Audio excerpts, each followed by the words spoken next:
Hey everybody, it's Andrea. Before we start today's show, I have a super quick announcement to share with you. In May, my College to Career Academy will hold a series of live weekend boot camps to help graduating seniors as well as juniors who are confused about what jobs and careers they might want to pursue when they graduate.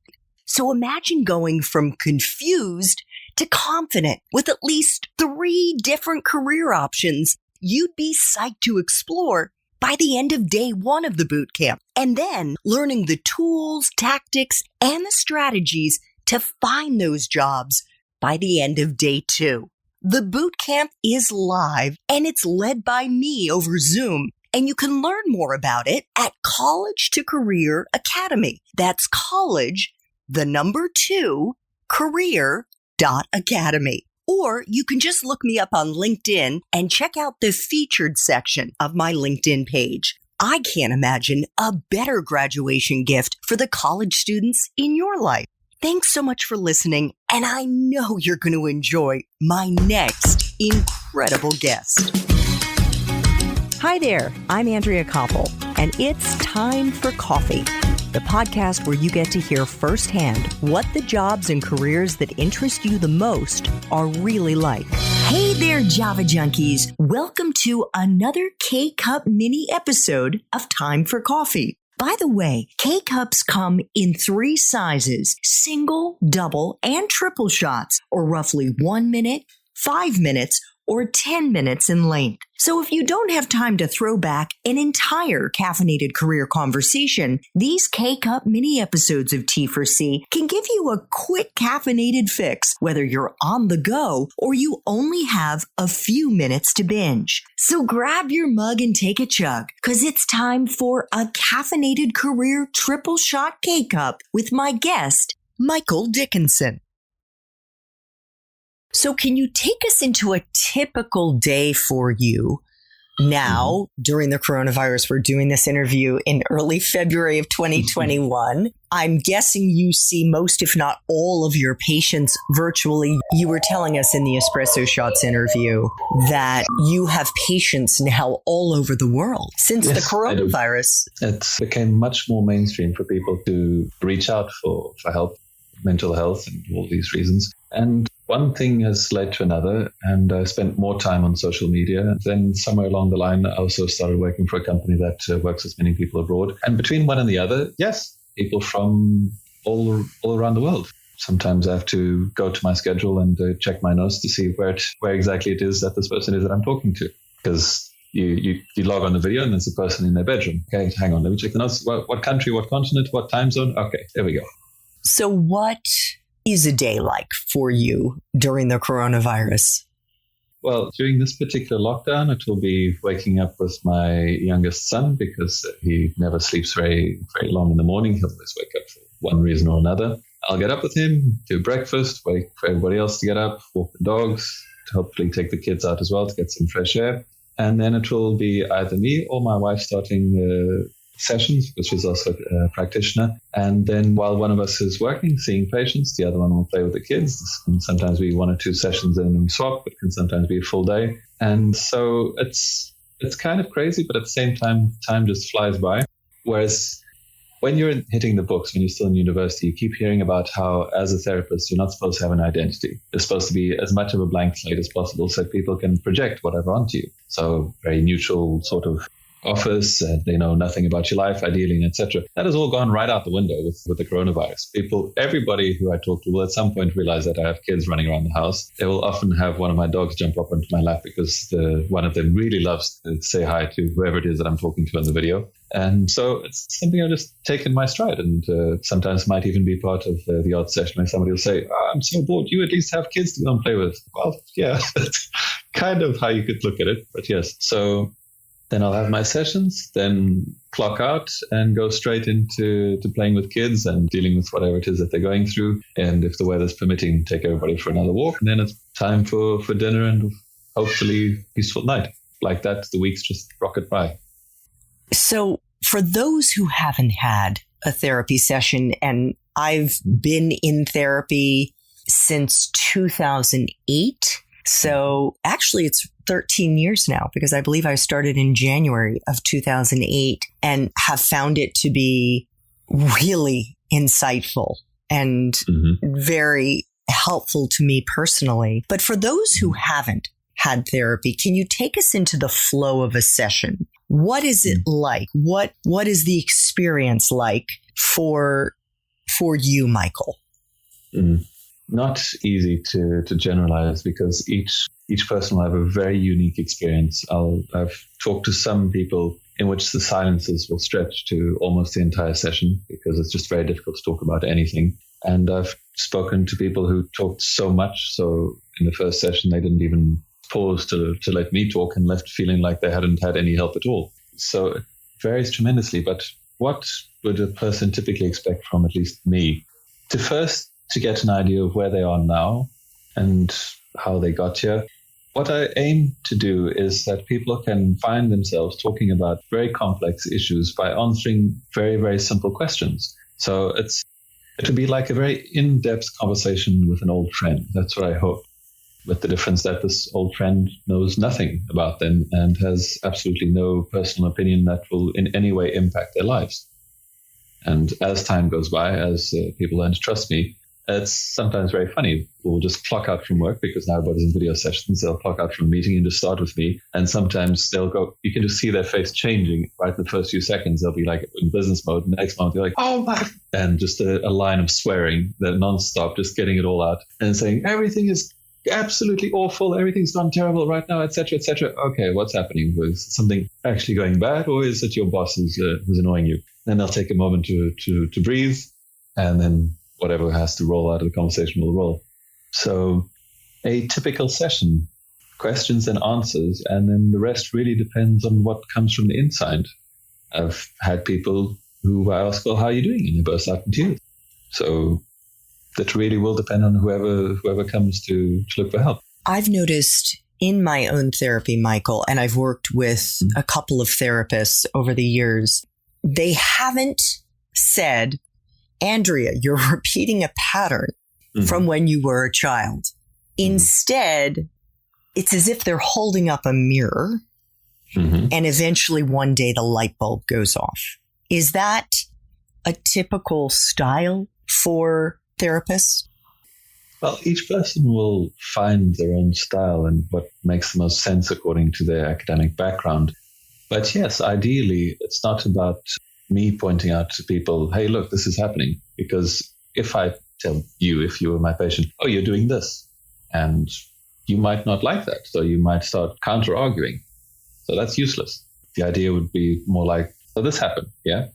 And that happened when you were 7, right? Yeah? Okay, well, what do you think about that? Be something more along those lines. Anything that could help the person to make the connection themselves. It should be more subtle than this example I've just given you. But the idea will always be to get the person to think, to get there by themselves. Because if you try to force feed somebody answers, one, they might accept it, and that's going to be bad for them because they didn't construct any thought about it, and they just submitted to my opinion. And two, they might just reject it, and we're back to square one.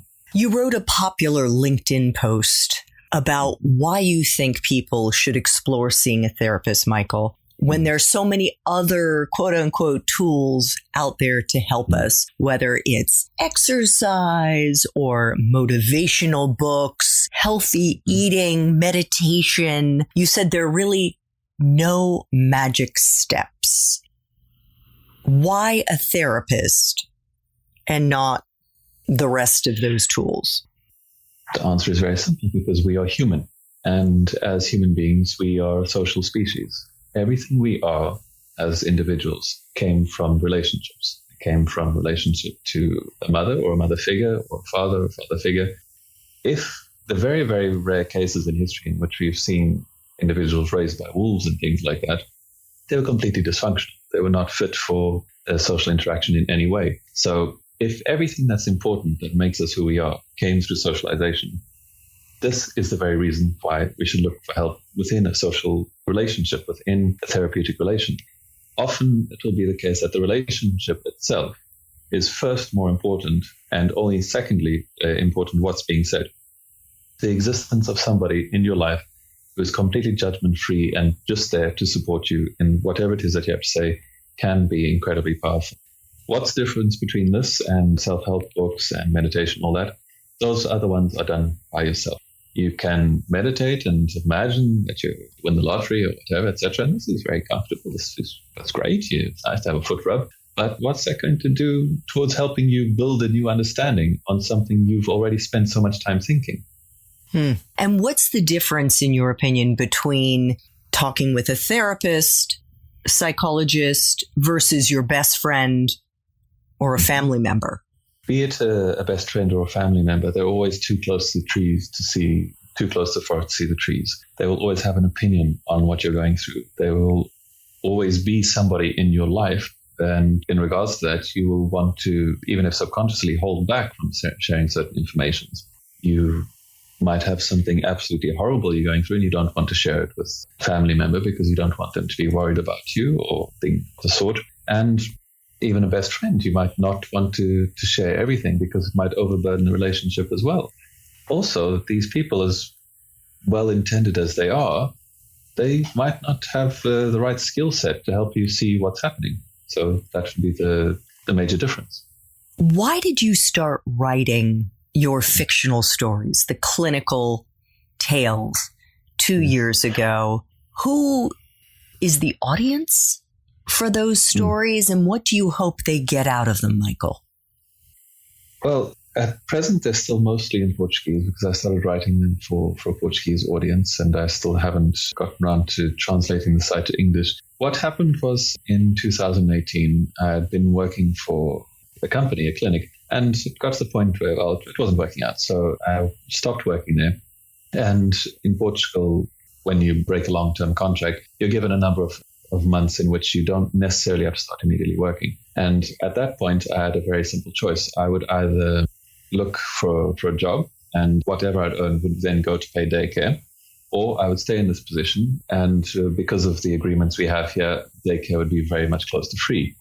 And I figured, okay, I have these few months. I can either go and get a full-time job and be away from my daughter, or I can stay home with her and spend as much time as I can with her in these first few months. And hey, let's just give it a go. Let's try and build something new. So at the time, I had some colleagues who said, put up a Facebook page. Do this, do that. And some random posts about the 5 ways to deal with anxiety, and those mainstream sort of posts. And I thought, okay, well, let's create a Facebook page. And then I was stuck with the dilemma of, well, what should I write about? And I figured, what is that I like about this? I like the stories. I like the way in which unbelievably complex issues are sometimes played out in apparently very simple situations. And I think to myself, if more people could read the clinical reports that I had access to, more people would then look for help. But obviously, there's no way I could share this. So then I figured, okay, well, let's just break it down. Let's make a simple story about somebody who started getting depressed because there is a side of depression that is very appealing. And I wrote that story, and boom, it had a huge amount of reactions on Facebook, and I stuck to that for a while, and then eventually got a method going, writing once a week. And as time went by, I started doing it on LinkedIn. And then at one point I figured, hey, let's just do it in English and see if more people are interested. And yeah, between the stories and other posts, and suddenly people from all over contacting me. The other month, there's a film director from Asia who's talking to me. I liked your story and stuff. Okay, well, that's amazing. Not in the sense that he wanted to make a movie, but it's just, wow, this is got people from the other side of the world saying, I like your stories. And then after the first confinement finished, I happened to bump into the odd friend here and then said, oh, look, I've been reading your stories. They really helped me pass the time while I was in confinement. They helped me understand a few things. And I spoke to a few more other people, and they said, oh, that really helped me understand that one thing I was going through. So I was like, okay, well, this is all added bonus. I was just writing because I enjoyed it. So that's how it started. And although I've been away from the writing board for a couple of months now, I do intend to get back to it as soon as possible. And who is my audience? Everyone who wants to stop for 2 minutes and read a story, because I always try to make them 2 minutes long, and to just understand that even very complicated situations, when they're broken down, they make a lot more sense than they do at first glance. And of course, if they make more sense, there's more help available to people. It's easier to understand that there is a way out. because that's one of the major difficulties that people have when they first look for help. They think it's impossible to get out from where they are. And it's not. It's not, absolutely. It's always possible to get out.